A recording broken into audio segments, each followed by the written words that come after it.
ரொம்ப நாளாக எதிர்பார்த்துக்கிட்டே இருந்தோம். எப்படா வந்து 2026 வரும் அப்படின்ட்டு. இந்த நாளுக்காக தான் நம்ம வந்து காத்துட்டு இருந்தோம். நாளைக்கு வந்து எலெக்ஷன். ஸோ எல்லாருமே வந்து கண்டிப்பாக வந்து உங்கள் ஓட்டை வந்து கண்டிப்பாக வந்து போடுங்க. எதுவும் வேலை இருக்குது அப்படின்ட்டு ஓட்டு போடாமல் யாருமே வந்து இருந்துடாதீங்க. எந்த ஊர்லேயே இருந்தாலும் சரி, கண்டிப்பாக உங்கள் ஓட்டை வந்து செலுத்திட்டு போங்க. நம்மளை வந்து ஆண்டுட்டு இருந்த கட்சி, இதுக்கு முன்னாடி ஆண்ட கட்சி, அவங்களுக்கே இல்லாமல் புதுசாக வரவங்களுக்கு வந்து ஒரு வாய்ப்பு கொடுங்க. அவங்க புதுசாக வந்தவங்களுக்கு வந்து என்ன தெரியும், அவங்களால வந்து என்ன பண்ணிட முடியும் அப்படின்னு நிறைய பேர் வந்து நினச்சிட்டு இருக்காங்க. ஆனால் இத்தனை வருஷமாக இருந்தவங்க வந்து அவங்களால என்ன பண்ண முடிஞ்சிச்சு, நிறையா பொருள் வந்து இலவசமாகவே கொடுத்து தான் நம்மளை வந்து ஏமாற்றிட்டு இருந்திருக்காங்க. அவங்க முக்கால்வாசி எல்லாமே வந்து பொருளாக மட்டும் தான் நம்மக்கிட்ட வந்து கொடுத்து ஓட்டு வாங்கணும் அப்படின்னு நினச்சிட்டு இருக்காங்க. தமிழ்நாட்டில் வந்து சேஃப்டிங்கிறது கொஞ்சம் கூட இல்லாமலே போயிடுச்சு. இந்த இடத்துல வந்து நம்ம வந்து எக்ஸ்பீரியன்ஸை வந்து பார்க்காம புதுசாக வந்தவங்க நம்மளில் ஒருத்தவங்க வந்தால் அவங்களுக்கு வந்து நம்மளோட பிரச்சனை வந்து கண்டிப்பாக புரியும்.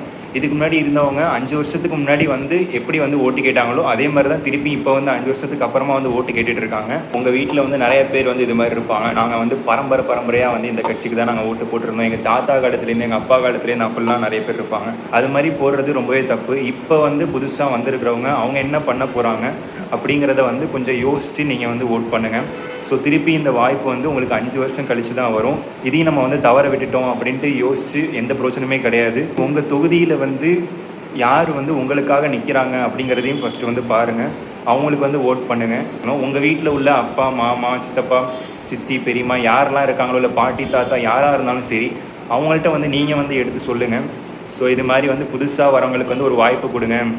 ஏற்கனவே இருந்தவங்க வந்து எப்படி இருந்தாங்கன்றது உங்களுக்கு வந்து ரொம்ப வருஷமாகவே தெரியும். ஏன்னா 5 வருஷம், 10 வருஷம், 15 வருஷம் ஃபுல்லாகவே அவங்க வந்து அவ்வளோ ஆட்சி எப்படி இருக்குன்னு நீங்கள் பார்த்துட்டீங்க. புதுசாக வந்தவங்க வந்து எப்படி இருக்காங்க அப்படிங்கிறது உங்களுக்கு தெரியாது. ஸோ அது வந்துக்கான ஒரு வாய்ப்பு கொடுத்துட்டு அதுக்கப்புறம் அவங்களும் சரியில்லைன்னா அவங்கள நீங்கள் வந்து தூக்கி எறியலாம். ஆனால் அவங்க வந்து சரி இருக்க மாட்டாங்க நீங்களாகவே வந்து நினச்சிக்கிட்டு அவங்கள வந்து விட்டுறாதீங்க. திருப்பியும் வந்து இந்த மாதிரி வாய்ப்பு வந்து கிடைக்காது. அப்புறம் இன்னொரு விஷயம் என்னென்னா, எப்போதுமே இல்லாமல் புதுச்சேரியில் வந்து 89% மேலே வந்து ஓட்டு வந்து பதிவாயிருக்கு. அதே மாதிரி தமிழ்நாட்டிலையும் வந்து இந்த வாட்டி வந்து அதிக ஓட்டு வந்து வரும் அப்படிங்கிறது வந்து எதிர்பார்த்துட்டு இருக்காங்க. இன்னமும் வந்து நினச்சிட்டு இருக்காங்க அமௌண்ட் கொடுத்தா வந்து நம்ம வந்து ஓட்டு வந்து அவங்களுக்கு போட்டுருவோம் அப்படின்ட்டு. அது மாதிரிலாம் எதுவுமே கிடையாது அப்படிங்கிறது எலெக்ஷனில் வந்து நம்ம வந்து நிரூபித்து காட்டணும். அதனால் நாளைக்கு வந்து மறக்காமல் எல்லாருமே உங்கள் வாக்குகளை வந்து தவறாமல் வந்து வாக்களிங்க.